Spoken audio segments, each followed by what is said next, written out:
राधे राधे, प्रणाम आप सब लोगों को। कैसे हैं आप सब लोग? स्वस्थ होंगे, मस्त होंगे। माँ भगवती आपके मनोकामना पूर्ण करे। जय जय अम्बे। आज मैं आपको बताती हूँ 12वें ज्योतिर्लिंग के बारे में। 12वें ज्योतिर्लिंग का नाम है घुसमेश्वर। और इस ज्योतिर्लिंग का नाम घुसमेश्वर कैसे पड़ा? एक समय की बात है, दक्षिण दिशा में एक देव पर्वत है। उस पर्वत के पास ही सुधर्मा नाम का ब्राह्मण रहता है। उसकी पत्नी का नाम है सुदेहा। वे दोनों पति पत्नी भगवान शिव के परम भक्त हैं।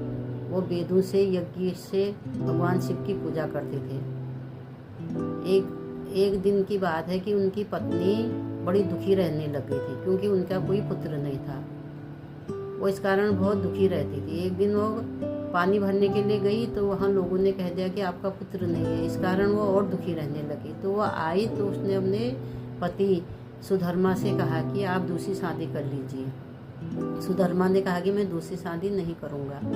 फिर वो अपनी बहन को ले आई, कुसुमा को लेके आई तो उसने कुसुमा के साथ ही अपने पति की शादी करवा दी। तो फिर वो तीनों बड़े प्रेम से रहने लगे। तो फिर कुसुमा जो थी वो भगवान शिव के 101 पार्थिव लिंग रोज बनाती थी और रोज नदी में विसर्जन करने जाती थी। रोज 101 पार्थिव शिवलिंग बनाती थी और नदी में विसर्जन करती थी। जब उसने 1 लाख पार्थिव लिंग बना लिए तो भगवान की कृपा से उनका एक पुत्र पैदा हो गया। पुत्र पैदा हुआ तो सब बड़े खुश हो गए, लेकिन वो सुदेहा उसी दिन से चिढ़ने लग गई।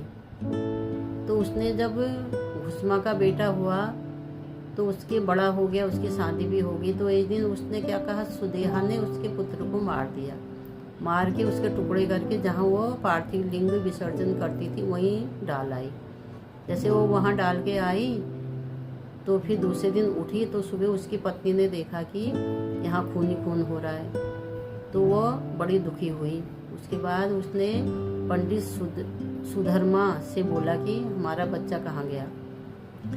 तो सुधर्मा ने कहा कि भगवान शिव ने हमें वो बेटा दिया है और वही उसकी रक्षा करेंगे, तुम पहले की तरह ही अपना पूजा करते रहो।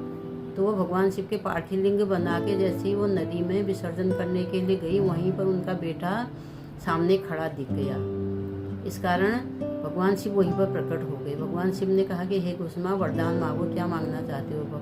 कुसुमा ने कहा कि आप यहीं पर ज्योतिर्लिंग के रूप में विराजमान हो जाइए। तो इस कारण इस ज्योतिर्लिंग का नाम घुसमेश्वर पड़ गया। अगर आपको मेरी जानकारी अच्छी लगती है तो आप मेरे चैनल को सब्सक्राइब करिए और मेरे वीडियो को शेयर और लाइक करिए। धन्यवाद आप लोग सभी लोगों का। राधे।